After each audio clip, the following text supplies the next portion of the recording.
Rise and shine, it's World Card time, and this is Dan, the great curator, and we are between two slabs. Good evening, and now it's daylight savings time, or it's over. It is daylight savings time, correct? Yeah, Dan? it's kind of weird. Like so it's daylight in my window now. I know. Usually, I'm used to doing this in the dark. Now it's like I see light shining through here. I know. I love it, man. I love having it. So, Dan, thank you for coming on tonight and squeezing in between two slabs for us, because I know it is your anniversary and your wife's wedding anniversary. So congratulations.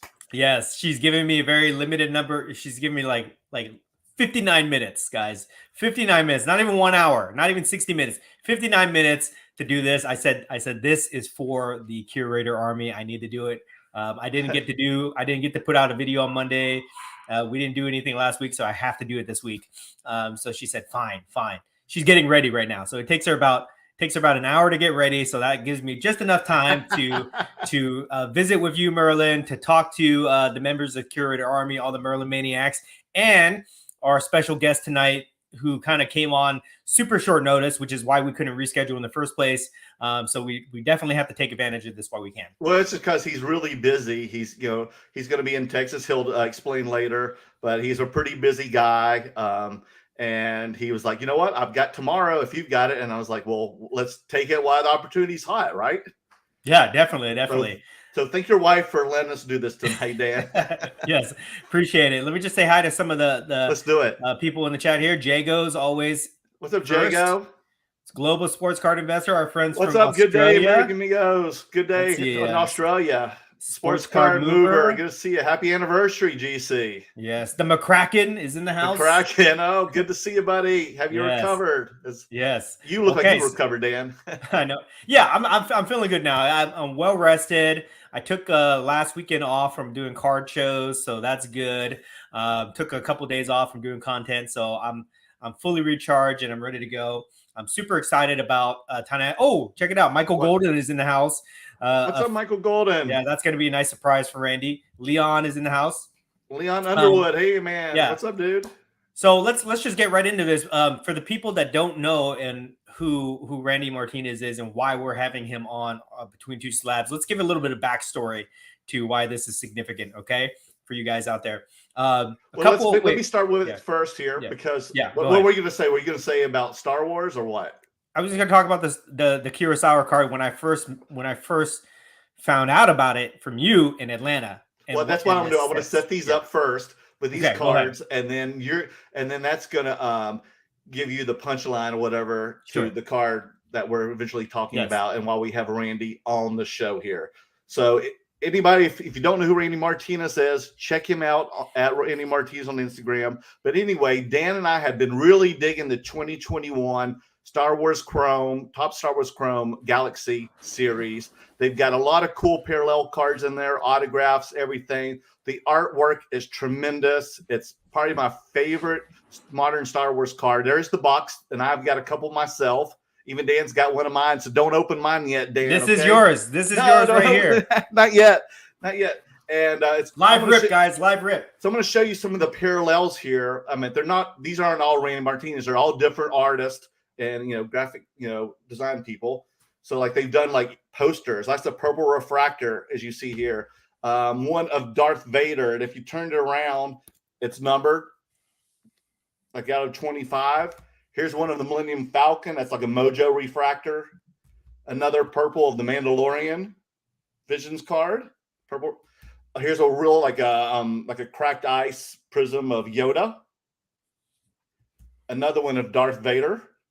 These are really cool. I mean, if you see these in person, they're really popular. And if you haven't seen any of our vlog videos or the last week's Between Two Slabs, you know that I had these graded and at the Dallas show, and I totally got wiped out of all these Galaxy parallel cards. And here's another one favorite of mine, which is done by Mark Hamill's son, Nathan Hamill. Been trying to get him on the show as well. This is C-3po and Rtd2. And then here's one Jabba the Hutt and everything. And then last but not least, here is a refractor version of Jedi a la Kurosawa by Randy Martinez. And it looks like a downtown card. For you sports fans, it looks like a downtown card, doesn't it, Dan? Can you hold that a little bit closer, Merlin? Okay, so let me tell you guys a story about this card and why we're so obsessed with it. So Merlin actually had one of these. He had a purple refractor out of 25, I believe, Correct. graded SGC PSA 10. And I mean, I'm sorry, SGC 10. Mhm. And I never seen that card before, and I've ripped like 5 of these Star Wars Chrome boxes. I've never pulled that card before. So the first time I saw that was when Merlin pulled it out at the Atlanta show, and I was like, "Whoa, what is that? That's cool." You know, because I love Star Wars. I love anything samurai. I love art, and it was like a mixture of all three together. And I was like, wait, isn't that like the seven, like an homage to the 7 samurai movies? And he's like, yeah, it's called the Kurosawa card. Akira Kurosawa, famous Japanese director. And I was like, what? And I was like mesmerized by this card, but you know, I couldn't like act too crazy about it, guys, because you know, I needed to tenderize Merlin a little bit. and then so I was just thinking about that card, and then he was telling me that this this boy band singer was trying to get it from him. And from O-Town. I was just thinking about it. And everybody that saw that card at Atlanta thought it was super, super cool. But it was basically already promised to that guy from O-Town, so it was not for sale. But we were thinking about it. I was looking at it, and then I was like searching eBay to try to find a refractor version of that myself. You know, nothing was popping up because it's a pretty rare card. You can get the base card, but to get the refractor is a little bit harder. And then somehow, I don't know, it was just like a aligning of the fate, basically card fate, where Merlin had that card. Everybody was loving it in Atlanta. And somehow Merlin came across this random guy who had a bunch of like raw, just like he was 90s, right next to me. He was the dealer right next to me. What's the odds of that? Just like random stuff, like mostly 90s cards, raw cards, just not stuff that you would typically see at a card show. And you tell the story about how you found it. Well, I was just telling him about like this was my favorite card, and you know, he was admiring all my Star Wars, and I told him my unicorn was this card. Like this is my favorite card out of the set, and I've been looking for boxes. And then he goes, "Well, I may have something for you that I can sell to you." And he pulls out the shoebox from under the table, and lo and behold, he has the unicorn of all unicorns of this card. And right guess who has it now? He had the 1-of-1 superfractor, guys. If you guys don't know what a superfractor is, it's basically a Topps version of like a 1-of-1 refractor, basically. So this is the superfractor, and this random guy in Atlanta had this sitting in a shoebox. He had a bunch of like, probably, you know, forgive me for saying this, but he had a bunch of junk on his table in his display case. Right. And he had like one of the most desirable cards, rare cards for any Star Wars collector in a shoebox underneath his table. So I bought it, and I wasn't really having the urge to sell it. So I had it for a ridiculous amount of price at the Dallas Card Show because I wanted to display it, have it in my center display case so people could see it, admire it, and hopefully they also bring me more Star Wars Galaxy cards or other parallels of the Kurosawa card. And then people kept offering me prices like. Do you remember what I told you though, Merlin? What? First of all, when you showed me this in Atlanta, I got like super jealous. I was pissed at that guy. I was like, how dare you not display this on your table? Because if I saw it, I would have bought it. So I was really angry at that guy for just like hiding it. And then when I saw that you had it, do you remember what I said before I left to the airport? I said, congratulations on those big sales. Congratulations on that super refractor. If you ever let it go, you let me take first dibs at it. That was my last words to you when I left Atlanta. And then for a whole week, I was thinking about this card. I was like, damn that Merlin. Oh, he got that card. I'm so jealous of him. And then when you showed up in Dallas with this thing, I was looking at it and I was like, oh man, I don't want to pay that much for it. You know, I'm just like, I'll find a refractor, a normal refractor, and I'll be okay with it. Right. But Dan, there were people coming up to my table. You saw them and you heard them. They were offering me prices, and I didn't know it. You know, behind the scenes, Dan was sweating through all this, and I would go up to Dan for his advice. Dan, should I sell it for this X amount? And he goes, no. What did I tell you? Be stern and firm. I said, no, don't do it. Don't do it. So I didn't do it. So, and then what does he do? He comes and makes me an offer that I really can't refuse. I So I saw don't know it. who tenderized to. I I mean, saw it for sale, and I was like, nah, I don't want to pay that price. But then as I saw more people looking at the card itself and admiring it, and people were talking about it, I was like, okay, I guess that validated in my mind that that card did have that value to it. Mhm. So I had to sabotage a couple guys. I had to chase them away. And then when I got Merlin by himself and he was very vulnerable, I pounced on him, guys. I pounced on him. I pounced on him. I said, okay, what's your best offer on this? He told me. We made a deal. We went back and forth a little bit. He tenderized me. I tenderized him. But I decided to pay up for the card, and I got it in my possession. And super happy ever since. And what's funny about this, I'll tell you, this is all like card fate, okay? Mhm. The back of this, so Randy Martinez is the artist who did this, right? Mhm. And it turns out that the person that Michael Golden, the person that wrote the great curator ballad on all my videos that everybody loves, everybody's obsessed with that song. I guess he went to he used to play like high school basketball with him or something like Oh, we're that. gonna have to ask. That's a question we'll have to ask Yeah, Randy. he used to play like grade school basketball with him, and he told me this is the artist. So he made that connection Oh, for wow. me. Yeah. And then so that I thought that was cool. And then I was gonna get ready to message Randy about this card to get more information about it. And then that's when you called me yesterday and you said that you had already done that. So again, this is like card fate here. You And had he already reached done back that. to me very Yeah, quickly, within like yeah. an hour. And he said he agreed to come on our show and talk about this. So I think all the stars lined up Yes, it did. to get us to talk about this card and why it's so significant and why it's so great. And do you have anything to add before we pull Randy in? No, I'm just as giddy as a little schoolgirl, man. I'm so excited to have him on the show, and that is definitely, even though you own it, Dan, it's definitely one of my favorite cards I've ever had in my possession. Yeah. So this card again, guys, just if you're coming in late, this is like a from the Topps Chrome series. This is the 1/1 Superfractor. The It's kinda Galaxy, like, not the Legacy. yeah, The yeah, Galaxy, because everybody gets it Legacy. confused. Right. So it's kind of like an homage to the Seven Samurai films. We have the artist who has done multiple versions or multiple different like art cards for Topps Star Mhm. Wars and Marvel, I think. So we'll talk about that. Yeah, I don't even We'll think also, that's the only card in yeah. the set from Oh yeah. him as well. No, But yeah, we'll find out more. I've seen he's got like several different ones in that series. And so that's will be interesting. We'll talk about like what it's like for an artist to see their work transferred to card form. We'll talk about the economics behind it and things like that. So if you guys have any questions, go ahead and put it in the chat. But without further ado, let's bring him in. Let's bring on Randy Martinez, everyone. Okay. Randy, how Welcome, are you, Randy? Hey everybody, how you doing? Oh, wonderful. It's great to have you on the show tonight. Thank you so much for being on Between Two Slabs.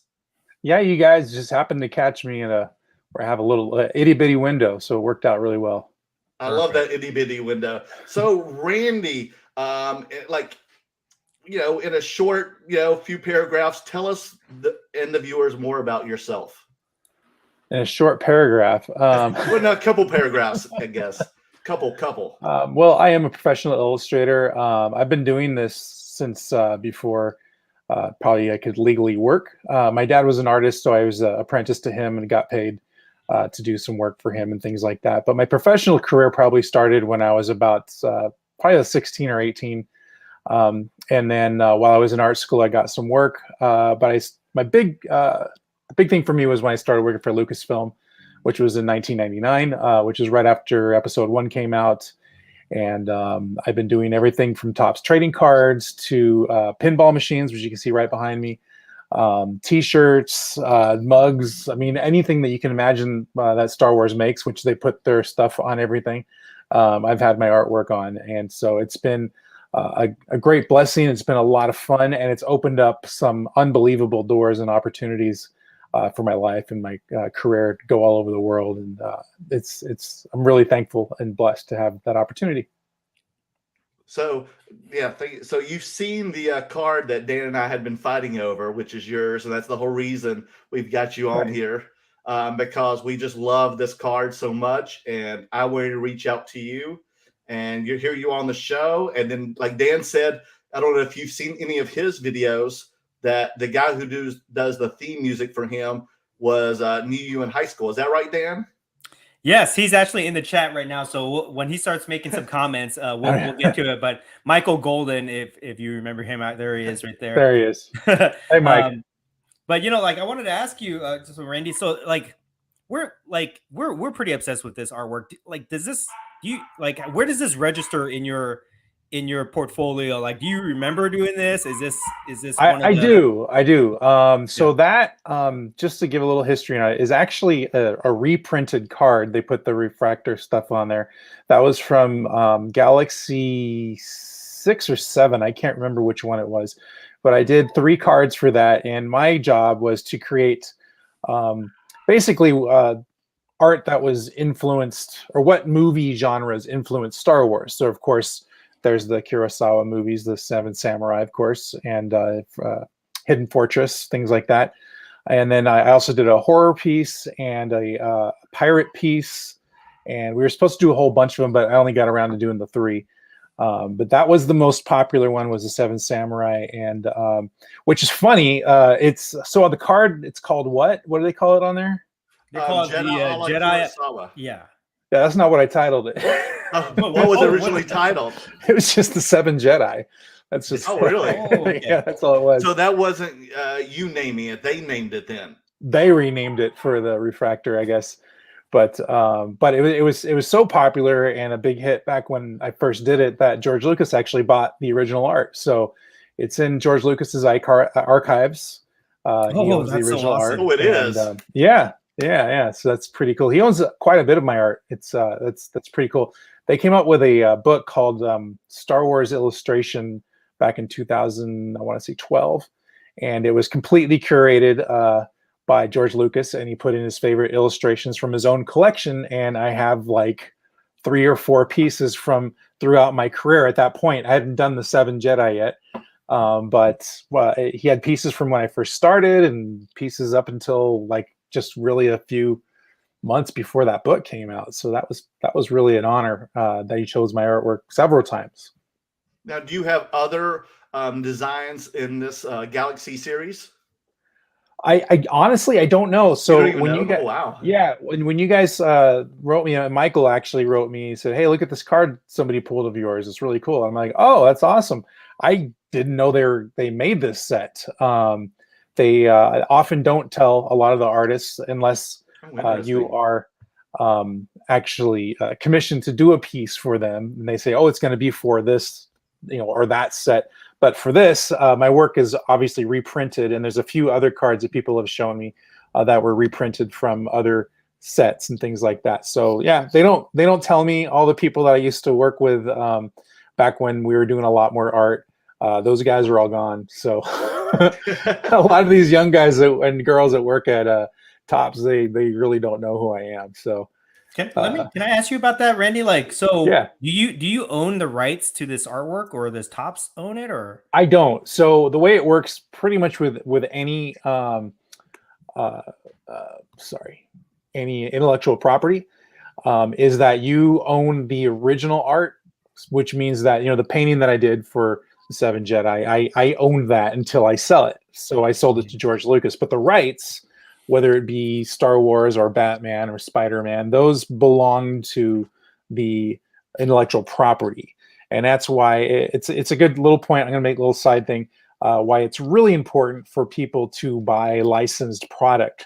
And the reason it's important is because the licensed products are, people pay a lot of money to license Star Wars, like Tops, to print stuff on those cards. And that makes those cards really special. The one you hold in your hand, very special because it's licensed.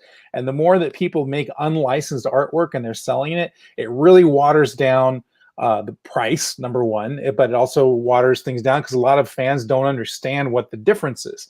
And the big difference is, and I'm not putting any other artist down when I'm saying this, but the big difference is that licensed artwork with the companies are vetted, and you have to be an official Star Wars artist, means you're approved by Lucasfilm to do artwork for companies who own the license for Star Wars. So every time somebody buys an illegal piece of artwork, it kind of cuts into an artist like my business, because people are like, "Oh, I just want what I want. I'm just going to go get this or that." Well, there's people like me who work really, really hard, and I don't take the bait and do illegal stuff. I always do licensed stuff. It's paid off for me well. So you brought it up. So sorry. It was No, that's kind of all a right. long No, it's very interesting. I totally so understand that. it's cool seeing Yeah. the stuff come up like this. But I do get, you do get paid a fee to do the artwork, and then you get paid when you sell it, or whenever you sell it. So you, when they use this, because you said they've used this in a previous series and then they came out with it again, do you get paid like a royalty when they reuse it? No.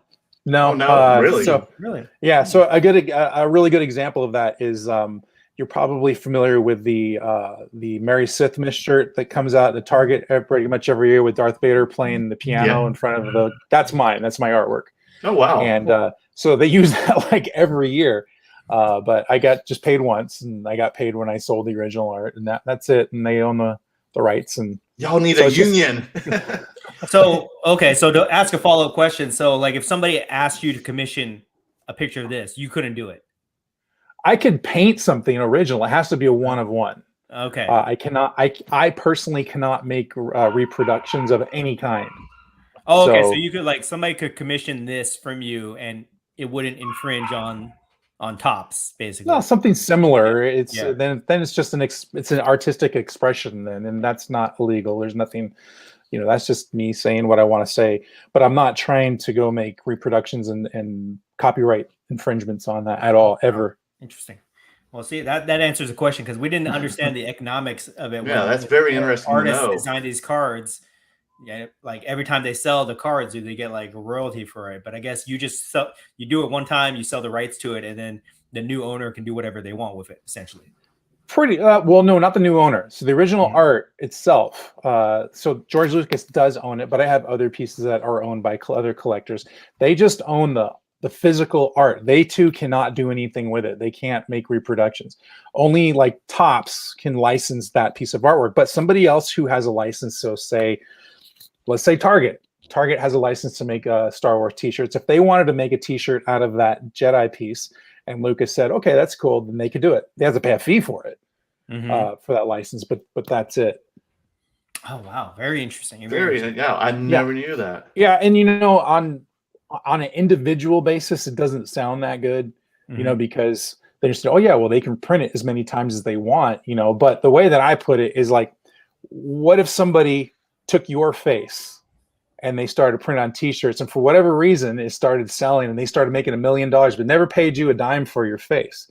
Well, Darth Vader is George Lucas's creation, which was bought then by Disney. So they own that. So of course they should have the rights to that and do whatever they want with it. Now the illustrator, like myself, has a choice before they do the art and before they sign an agreement. If they're not cool with not getting any royalties after that fact, then they don't have to do the artwork. But here's the thing, the trade-off is that, you're holding a card that I did probably like 8 or 9 years ago, and here it's popping up again and it's getting recognition again. And so it's in a way, it's opening doors that I never would have expected 8 years ago, and fans are seeing it. So that's kind of the way you got to look at it. And it really has, it has opened up doors to Marvel, DC, Jurassic Park, Jaws, which is my favorite movie. I got to do that a few years ago. I saw those were great artwork of Jaws. Loved it.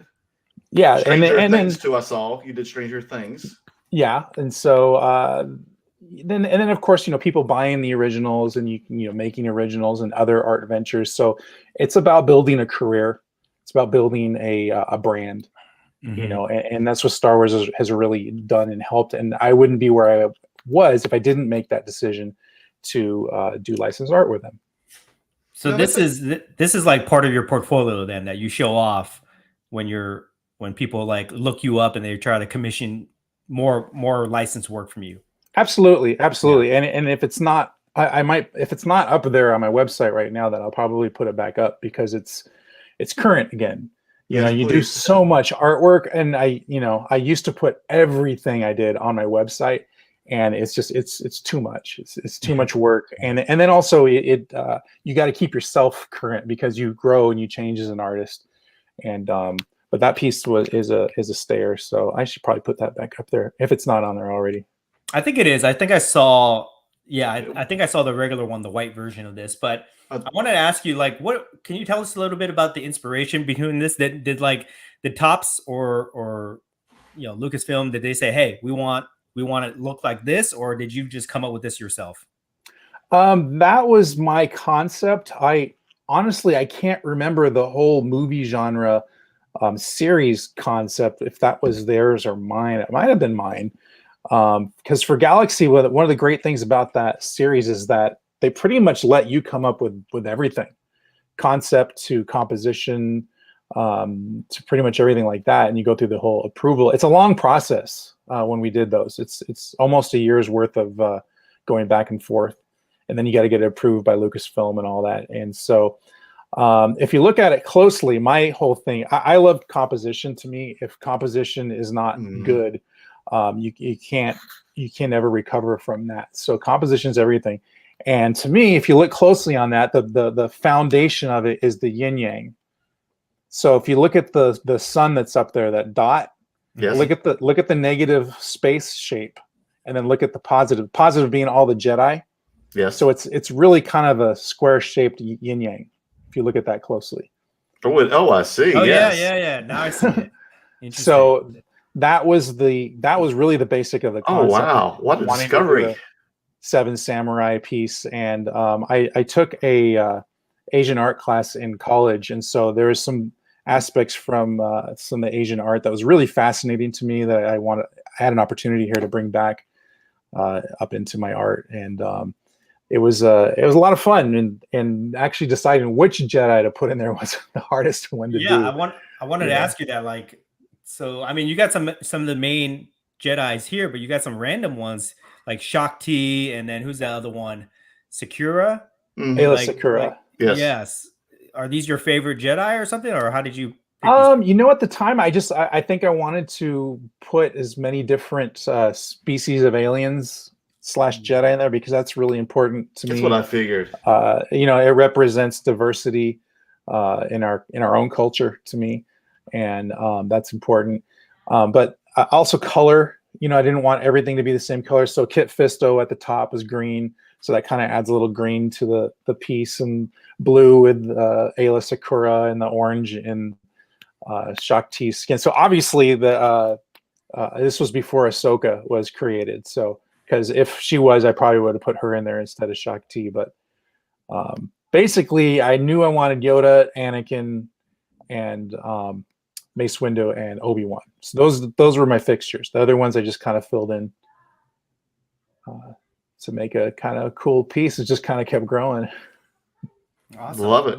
Interesting. So, Randy, now do you refer yourself to an illustrator? Because I'm kind of naive on this. Like, do I call you an artist or an illustrator?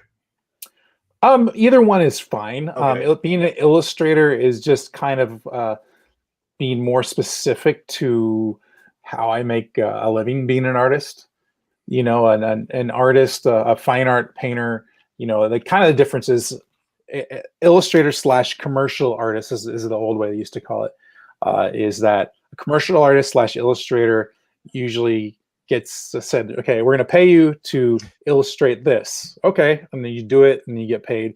You add a little bit of yourself into that. And then for a painter, you paint whatever's on your mind, whatever's in your heart, and you put it up on the wall and you hope somebody buys it, which can be very lucrative sometimes, but it takes a long time to get to that point. I went and looked, at your website, and I looked at your Instagram account. And remember, I told you, I was like, oh my gosh, it's like all of my favorite pop culture stuff. And Dan and I have such an eclectic taste in cards. I mean, we have sports cards, we have non-sports. I have music cards. We have Marvel, Star Wars. You can see everything. We have all kinds of eclectic mix of stuff that we take to our shows. And I noticed also that your artwork is very eclectic too in your taste. That you also do sports and Marvel and other pop culture stuff. Can we see this in other cards, or where can we see your other work? Not in trading cards. Trading cards, I pretty much just have done pop culture things like Star Wars and Marvel. And then I did some sketch cards for Major League Baseball once. I don't know if sketch cards were that big back then. They were just trying it, and they didn't really do many after that.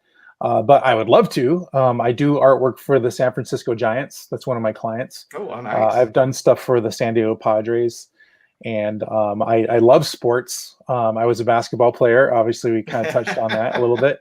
I played in college a little, and I'm a huge Lakers fan, and I would love to add more of that to my career, which is on one of my plans, that and rock and roll stuff. And but Star Wars and Marvel has just dominated my career up until this point, and it's not a bad thing. No. It's been great. So you can see my work all over. It's just that's kind of the other thing about an illustrator is it just gets sent out in the world, and I get people emailing me and texting me and saying, "Hey, look what I found! You know, I'm in Japan, or I'm in Norway, or I'm in Germany, or whatever." You know, some really weird things sometimes. Now, did you even know that the non-sports card market was like blowing up as of right now? I didn't. I've been kind of out of it for a little while. The last set I did was when The Last Jedi came out. I did a couple of cards for Galaxy then, and then Topps wasn't doing really much art for cards anymore. I had talked to them about that for a while, and a lot of it had to do the switch over from Disney, from Lucasfilm to Disney, and Disney just wanted a little bit more control over the art and what was going into it, and obviously they had bigger plans, so they didn't want to.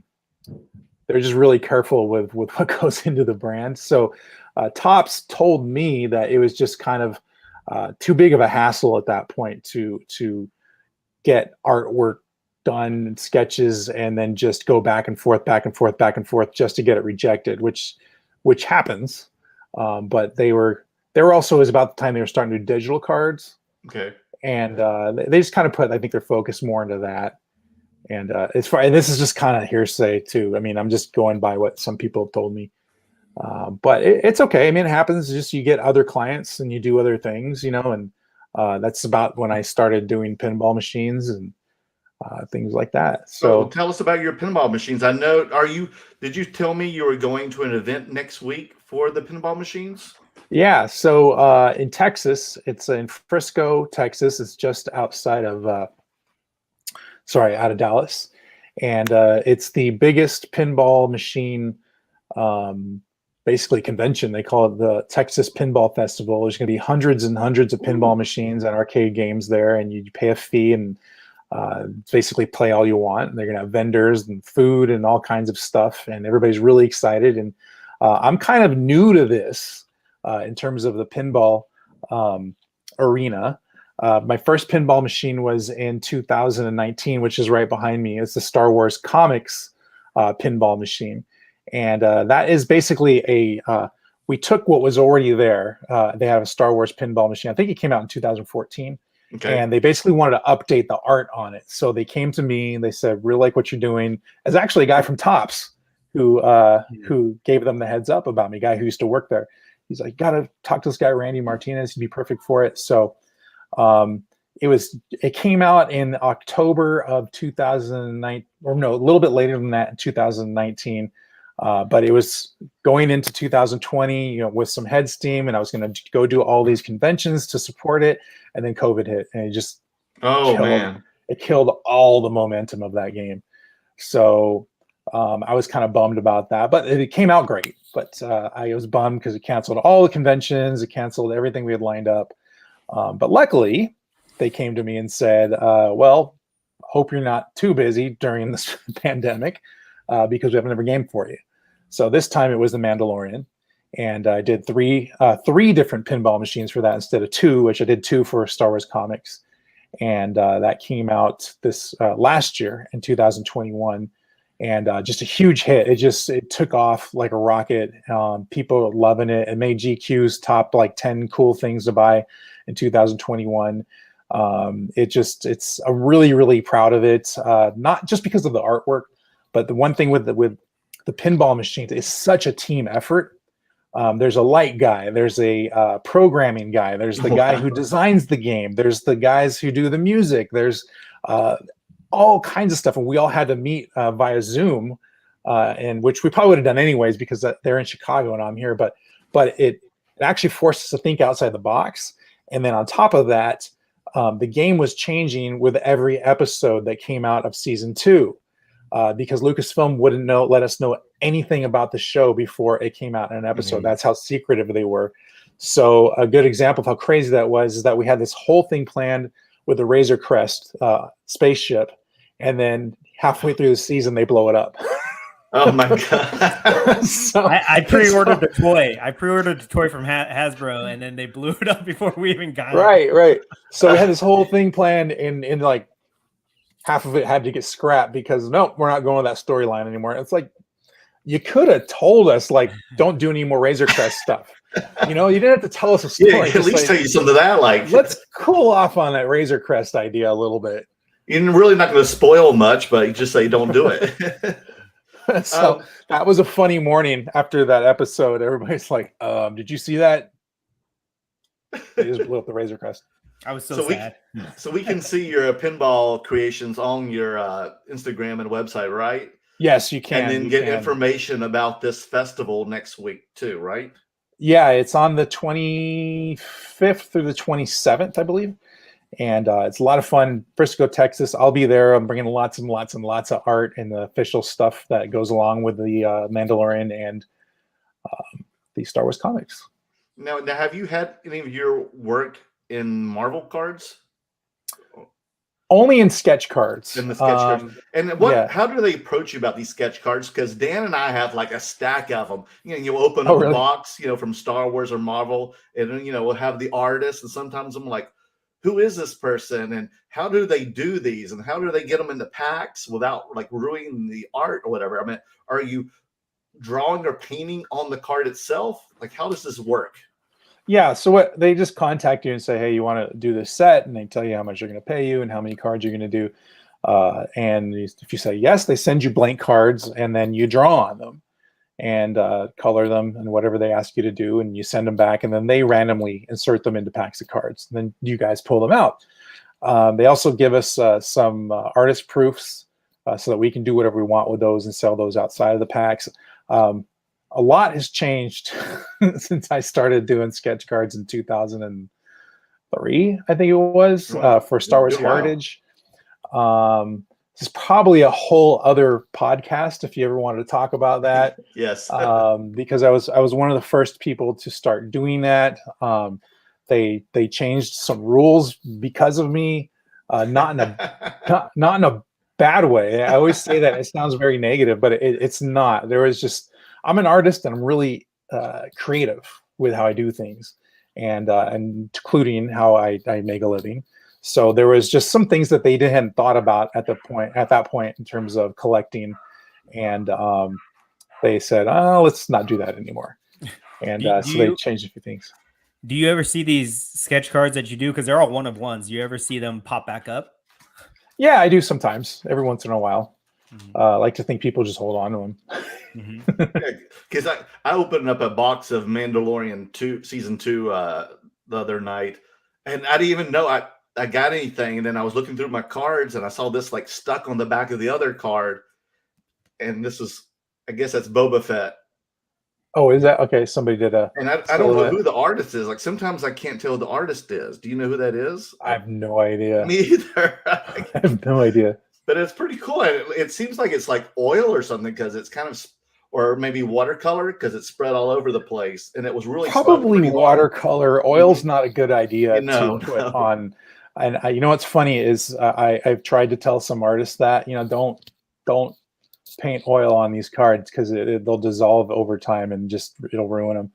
And they'll just fall apart. But a lot of people don't want to listen, and it's happened. No, I've seen it happen. Where would you rank, like, how do you rank sketch cards versus the art that you do on the mass-produced cards? Like, are they in your eyes, are they like equal, or is their sketch cards more valuable to you because they're basically one-of-one pieces? Oh, they're trying to get me in trouble here. I like what you said. That what are they to me? Okay, so first, I just want to say, first off, I don't have a problem with sketch cards. Sketch cards are are a great. It's a great door, number one, for any artist to get into the business of being an illustrator, especially with the intellectual properties. So, for instance, for Star Wars Celebration that's coming up, I think in a few months, if you do sketch cards that were Star Wars, technically you've done official Star Wars artwork, which qualifies you to apply and try to be in their art show. If you haven't done anything official Star Wars, you can't apply for that. So that's a cool door that it opens for you automatically. That's really cool. But I think it's for me, it was a good stepping stone. It introduced me to a lot of people. My goal, my personal goal, has always been to be published. Published meaning where it's on books or trading cards or pinball machines or things like that, or posters. And so sketch cards, they're teeny tiny. They're 2.5 by 3.5 inches. And I'm a big dude, I'm 6'4". Oh my goodness. Ex-athlete, and it gets a little tedious drawing that small. And the other thing is, my dad taught me how to draw and to paint and everything like that. And so one of the things he always had me do is draw bigger. He said, always draw as big as you can, or within reason, 9 by 12 or 11 by 17. So that you can move your arms, you can move your wrists, and you can really get your expression in there, and so people can see it, and it gets really hard to draw really small after a while. And so while I was doing sketch cards, I always heard that voice in the back of my head, but it is true. I really enjoy drawing bigger. I like being able to paint all that I can paint, and I just can't do that on a little sketch card, on top of the fact most of the time you're only getting paid about $1.50 per card. Goodness. And no, sketch card is $1. You get paid $1. When I did it, when I was doing it, it was at first. So okay, well, here's the thing. Okay, when they first started doing sketch cards, they're called a sketch card for a reason, because they would do sketches on it, and the first one I think was a Simpsons set that I think Skybox did, and they got the animators and they did fast sketches on them, and they call it a sketch card. Oh. And so when I first started doing sketch cards, I said, just do sketches on it. So I did sketches on it. So for $1.50, it wasn't that bad. I'm just sitting there. I wasn't doing anything else at the time. So just do that. And then people started adding color, and they started doing really, really rendered sketch cards. And then people were pulling them and then literally selling some of these. They're beautiful cards, but they're selling them for like $300 to $800 each. And then the artist gets all excited and they go, "Oh, look at my cards on eBay for $800." I'm like, "How much did you get paid for that? $1.50? You don't see anything wrong with that?" Oh no. Mm-hmm. So again, I was a little more boisterous about my opinions back then, but people didn't want to hear that. But it's like I said, I think as long as you do it for a little while to kind of get your feet wet in it, and you keep your eyes open and your expression open, and use it as a tool to get to the other places you want to get to. You guys get ready for this, okay? Okay. I have illustrated on sketch cards. I have done over 5,000 sketch cards in my lifetime. Wow. So I am pretty much retired from sketch cards at this point. So everybody look for Randy Martinez sketch cards everywhere in the world. Yeah. So again, just to come back, I don't have any problems with them. I think they're really a great place to start. But I think for me, my ultimate goals are more than doing sketch cards. Well, that's great, Randy. Do you mind if we ask or answer some of the viewers' questions first? Can you still stay on with us for a while? Sure. And by the way, I'll keep my ansers shorter. I know we talked before. No worries. It's great. It's we love this information. I never knew this. And I know you got an anniversary. I know, right? Too, so we have about 30 minutes, but we would love to have you stay on do you mind? Sure, it's fine. Okay, yeah, we'll be respectful questions. to your time, but I know a lot of people here have some comments here. And I don't know if you collect cards yourself, Randy, or if you want to. Oh, I do not. I basically just collect my own. Okay. I've done I think I've done 160 cards, base cards for Topps at this point. for Star Wars Illustrated, Empire Strikes Back Illustrated, and so on and so on. So I'll collect those, but I kind of became a minimalist a little bit, probably about 8 years ago. But we know you're also a sports fanatic too. Yeah, I am. Good. Brian Basketball says, "What is your favorite creation?" I guess that's to you, Randy. Frankenstein. Oh, nice. No, I'm taking the question a little bit too literal.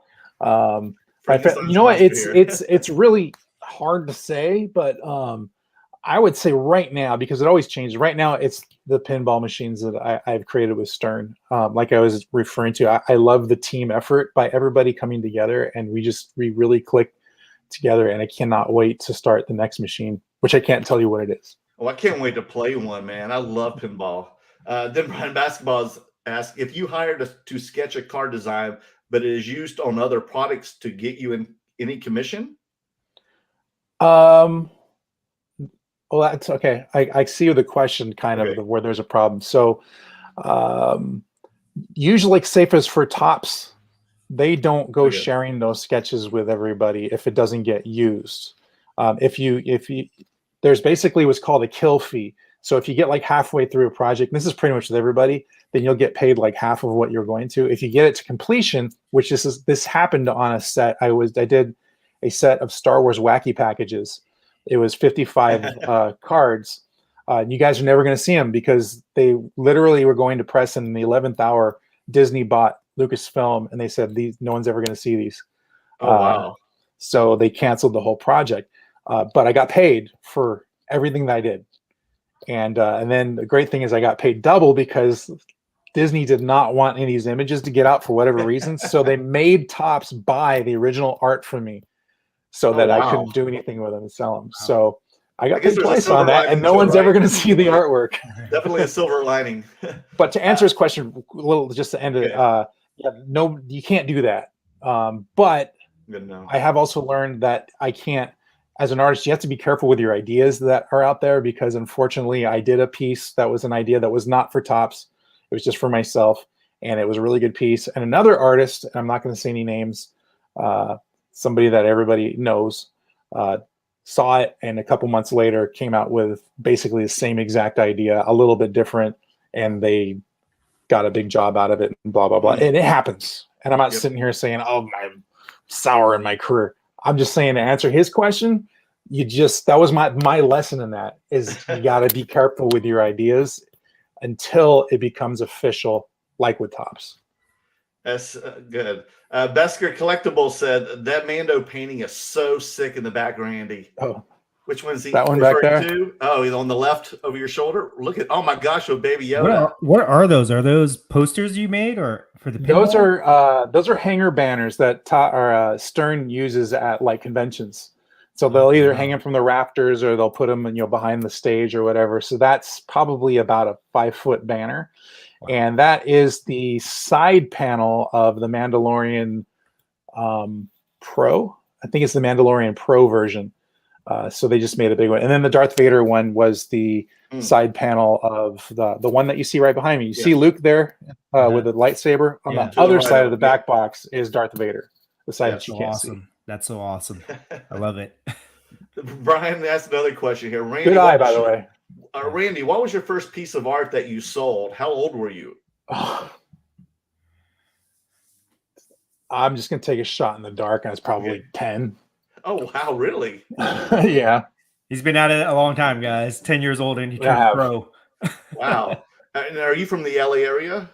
I'm from Ventura, California. Ventura, okay. Yeah, where Michael Golden is from. Okay. Yes. So Michael has a question for you, of all people. Question for Randy. Your dad was a master artist in his own right. Rest in power, Chris Martinez. How did his approach to art and even style influence the work you do? Oh, wow. Where didn't it? As far as the artwork goes, very different as people. But as far as artists, I learned everything that he had to teach me. He loved teaching me the art. He's an old school illustrator, which means that there was no computers, which means that old school illustrators had to learn how to use every material there was, because whatever job comes up, you have to be able to do it. So he taught me from a young age how to work with ink, pencil, pastels, paint, everything.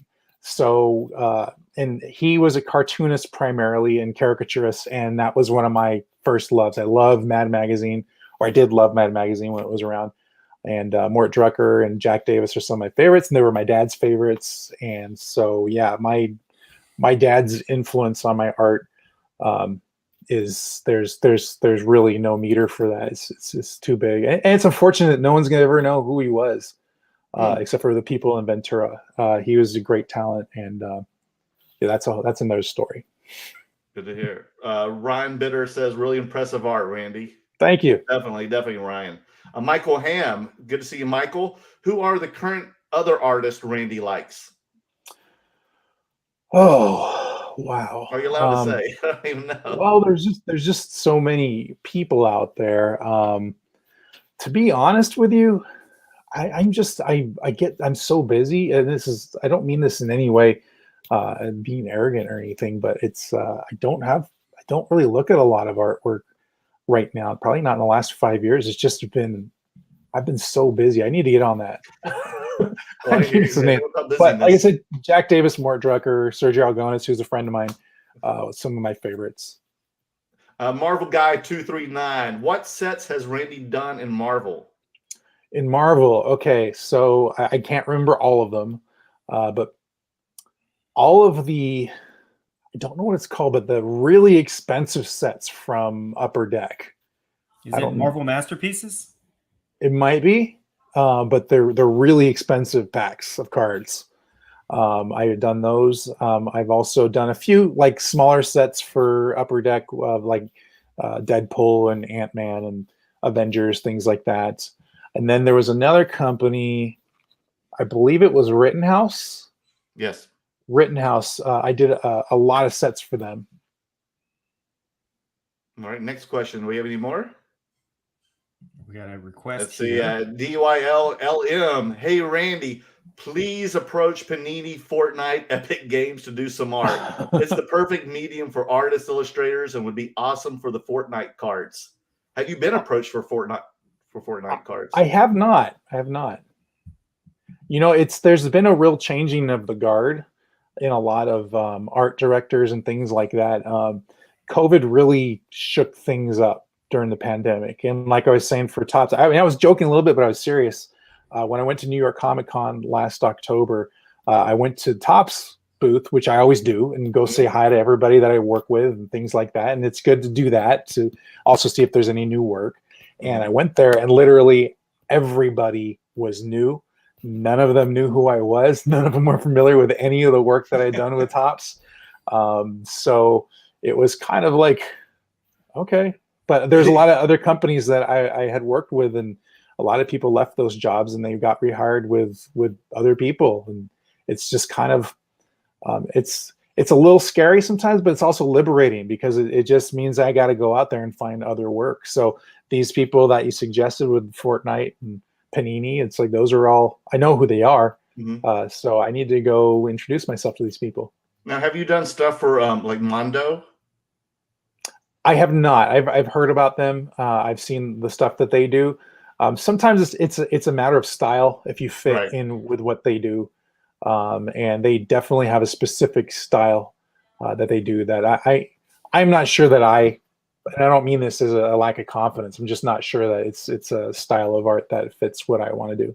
Gotcha. Viking Sword, Randy, have you ever seen any of the original Ralph McQuarrie art pieces? Originals, like the paintings, no. I have not been lucky enough to do that unless I happen to see it and I didn't realize it. I've been to Skywalker Ranch a few times back when Lucasfilm owned Star Wars. It was a very different scene.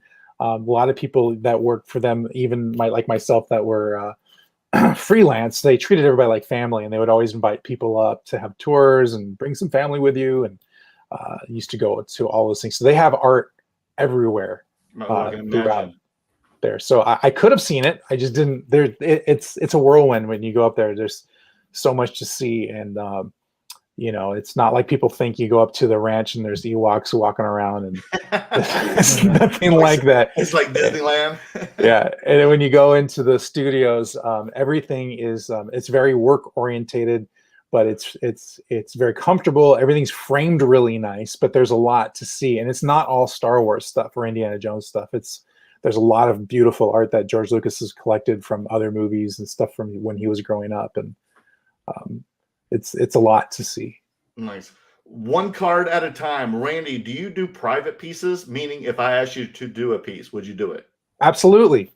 I do that all the time. I do commissions for fans all the time. The best way to reach me is through my website, which is randymartinez.art. Very easy to remember. And you can contact me through there. And his Instagram is, what is it? The art of Randy Martinez, correct? I think, all of my social media handles, I've changed them so many times. Just Randy Martinez 40 Okay. is Randy Martinez 40, and that goes back to my basketball roots. That was my number. One last question here to answer, and then we have to wrap it up. Randy's got to go. Okay. And Dan's got to go celebrate his wedding anniversary. Otherwise, we'll never be able to do this again because Dan will not be alive anymore. So Michael Golden, he'll be the last one here. I remember your dad's work being ubiquitous around our hometown, whether it was street art or him appearing at various events as a caricaturist. How much have you gotten into those artistic mediums? Okay, I was told there weren't going to be any words more than 3 syllables. I know, right? Blame Michael. Blame Michael for that one. Thanks a lot, man. I only went to art school. I didn't go to a university. Yeah, well, actually, my career, even with Star Wars, started with doing cartooning and caricatures, much like my dad was doing back then, and that's how I got my start. And my goal was to use that to try to get into doing stuff with Mad Magazine, and I actually got into Cracked Magazine a couple times, which was kind of like the stepbrother of Mad Magazine, and that was cool. And I made a really good friend out of that, but. Never got into Mad from that, and there's not a whole lot of work opportunities doing cartooning and a caricature, at least not then, not from an artist that nobody knows who the hell you are. So recently, I have actually started to dabble back into doing caricatures again because I absolutely love it, and it's kind of interesting for me because doing more what I call straight illustration, more realistic looking. I've grown in different ways, and I've gotten different types of drawing chops from that, and I'm now kind of applying all of that to the caricature work that I'm doing. It looks very different than what I was doing when I first started on this journey, and it's kind of cool. I'm going to start using that and do some rock and roll art, and I've already started doing a little bit of sports stuff with that. I did some stuff for the Giants. And I'm really excited because it really fills a hole that's kind of been there for many years. And I don't mean that I'm not happy with what I've been doing since then, but I've missed it. And sometimes, you don't realize you missed something until you have a taste of it again, and so I'm looking forward to that. And now that I have a brand and people know who I am, maybe you'll get more opportunities doing that. Well, dude, I definitely hope so. I mean, you've been great. Your work is great. We've had a pleasure to have you on. I don't know if Dan's going to give that up for his card for I don't know how much. Now he's hoping it's going to be worth $1 million now that you came on the show, because to us it is worth $1 million. That piece of that it's called a gold super refractor 1 of 1. Yeah, congratulations on that. I know. He had to get it from me though, Randy, because this is like a regular prism one. This one's a non-numbered, but this is the refractor version. 1 of 1. But these things, wow. Every time I have one of these, and we get them graded too. I don't know if you know, but cards, people get them graded in sports and non-sports. And I had a purple refractor of this one that was an SGC 10, and I sold that one for almost like $500. Wow. Yeah. That's crazy. I mean, they sell fast. That's how much people love this stuff. of yours. That's awesome. And the other Star Wars artists. So it's definitely a pleasure to have you on. And well, thank you for having me on. And thank you to all the people I'm seeing over here asking a lot of questions, and I wish I could answer all of them. I wish, you know, sorry guys, I wish I had more time. That we probably talked for like 3 hours, to be honest. Will, absolutely. And we'll definitely want to thank you for appearing on here, Randy, and all the artwork that you do. You know, just let you know that people that maybe not are into like collecting art, they can still appreciate it in different mediums, like card collectors like us. So we definitely thank you for that. Is there anything that you want to plug before we sign off? Oh, just if you're coming out to the Texas Pinball Festival, then come see me. If you didn't have plans to go and you're in the Texas area, you should definitely go. We were just there last week in Dallas last week for a really? show. Yeah, I would have loved to come. It's the pinball world is a trip. I didn't know it was there before I did the pinball machines, and it's big and it's really cool. Other than that, go to my website, randymartinez.art. You can contact me there. I have lots of great art to look at. I have a shop. And then I also have an announcement page right on the front that gives you links to all the things we've been talking about, like the festival and upcoming events. Yeah, let me know where I can find your pinball machine in Los Angeles area too. Oh, you know what? If you go to Stern, sternpinball.com, I think it is. Just look up Google Stern Pinball. Okay. They should have a link to a site that lists where all of their pinball machines are. And that includes bars, arcades, bowling alleys, things like that, because they keep that's how big a deal these things are. They keep kind of track on the serial numbers and where they go, or at least the last time somebody saw them there. Yeah, because man, I tell you, these pinball machines are like pinball machines, not like when we were kids. These things are on steroids, folks. It has everything in it. It's crazy. It makes you feel like a 5-year-old or a 10-year-old again. So I want to go and play one. Folks, Dan and I will definitely be on Between Two Slabs next Tuesday. We're going to talk about Mint Collective going to Vegas next week. So make sure you tune in for it. Dan, do you have any other last words? No, that's it. I'll probably do another live this Friday, but we'll go ahead and sign off. If you guys haven't followed Randy on Instagram, please check out his Instagram and give him a follow on that. Also, Randy, just please hang out for a second in the lobby when we sign off. But other than that, thank you guys for joining us. Hope you guys enjoy this, and we'll see you guys next time. Thanks, everybody. Bye-bye,